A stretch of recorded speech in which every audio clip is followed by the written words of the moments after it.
It's Lisa here from Active Domestics, and today I want to talk about some of the things that I would think about and consider before I start cleaning a bathroom. You know that old saying, you either fail to plan, plan to fail or fail, oh shit.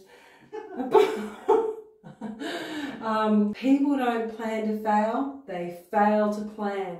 And that is very, very true when it comes to cleaning. Now, we've got 3 different types of bathrooms in this house, and it's myself living here with my 4 sons, my husband, and another male. So 6 adult-sized males live here. The dirt is very real. Things get very dirty very quickly, I can assure you about that. On top of that, I also built and managed a small cleaning agency in Brisbane, Australia for almost 20 years.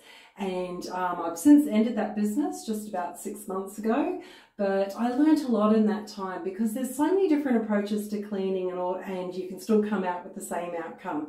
But my focus here is to show you guys how to do things safely, effectively, with minimum amount of products, and definitely no bleach. So I just want to share these tips with you, and I hope you enjoy watching. Before you start cleaning any bathroom, take a good look around and consider where you're going to need to spend the most amount of time. You can possibly see from here that some of that grouting needs a little bit more of attention. And you want to get the surfaces ready and prepared, clear the surfaces. I usually wipe everything as I clear it. And I always vacuum the floor first because you can see the floor in our bathroom resembles that of a hairy teenage boy.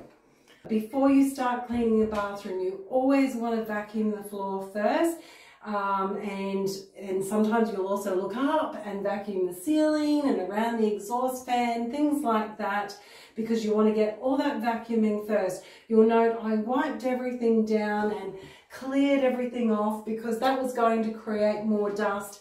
And then I vacuumed the floor to get rid of all that hair. That's going to save a lot less rinsing of the cloth throughout the cleaning stage. So you've got yourself a plan as to the areas in your bathroom that need more attention, and you've thought about what products and tools you're going to need. Of course, you're going to need some gloves.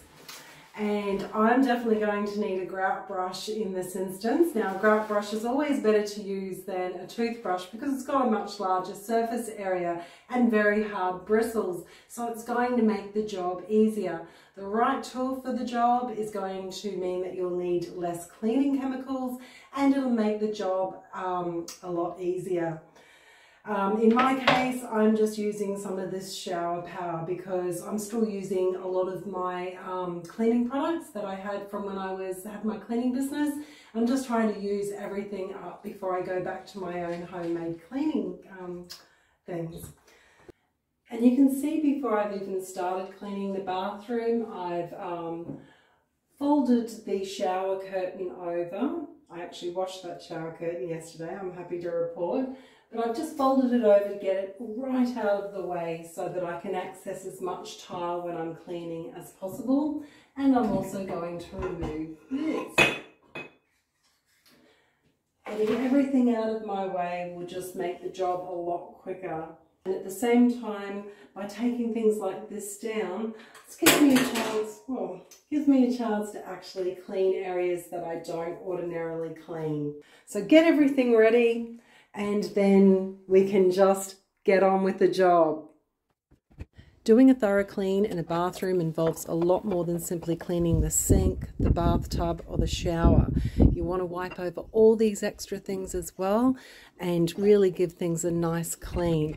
It's nothing worse than seeing a really dirty soap pump bottle or dirty shampoo bottles and things like that. Wipe them all over. I've just got a microfiber cloth that's I dampened and squeezed out and sprayed a little bit of my cleaning product directly onto the cloth. I then got a dry cloth and dried these things up and put them over on the windowsill to get them out of my way. I don't want to put them on the floor because that'll create extra bending, it'll create tripping hazards, and of course I'm just about to vacuum the floor, so I don't want to get them out of the way. You want to go over these things really, really well. The hair kind of stick to the floor a little bit over time. You really want to get into the corners and behind the doors and open up the the linen cupboard, etc., and give things a really good vacuum. I then used my vacuum cleaner to clean the head of the vacuum cleaner and used the tip to get into those corners that needed more attention. You can see there I also used my vacuum cleaner to vacuum the dead bugs that were on the wall. We leave the windows open a lot in here, and so there was just a few dead bugs up there. And I actually used the vacuum cleaner to vacuum over the exhaust fan, which is over top of the bath, all before I start cleaning. First of all, I assessed the job. I looked around and discovered what was going to need the most attention. Secondly, I prepared the surfaces. I wiped everything as I went and got things out of the way to clear the area ready for cleaning. Then I vacuumed and I went over it again and again to really get into the corners and to get all the dust. And I even spent a bit of time vacuuming actually the walls and ceilings because, you know, I painted these walls and I want them to stay looking good as long as possible. And so then I've just done some other preparing, getting everything out of the way, and then I will spray the product on. Then I will lather everything up and clean everything. Then I will rinse everything really well so I get rid of all the grime and all the cleaning products. And then I will dry everything, like with a microfiber drying cloth. I'll dry the stainless steel and I'll just make sure that there's not a lot of moisture around, and I'll certainly have no moisture on the ground. And of course I'll leave my shoes on throughout the whole process. Plenty of videos about that too. So, and then the job will be done. So there's a lot of different stages to cleaning, and yes, you know, it just all becomes second nature when you do it again and again. Consider all the little jobs and the reasons behind why you're doing things, and then you'll do a better job and you'll make good decisions in the processes as you go. So thank you very much for watching, and remember to like and subscribe, and have a great day.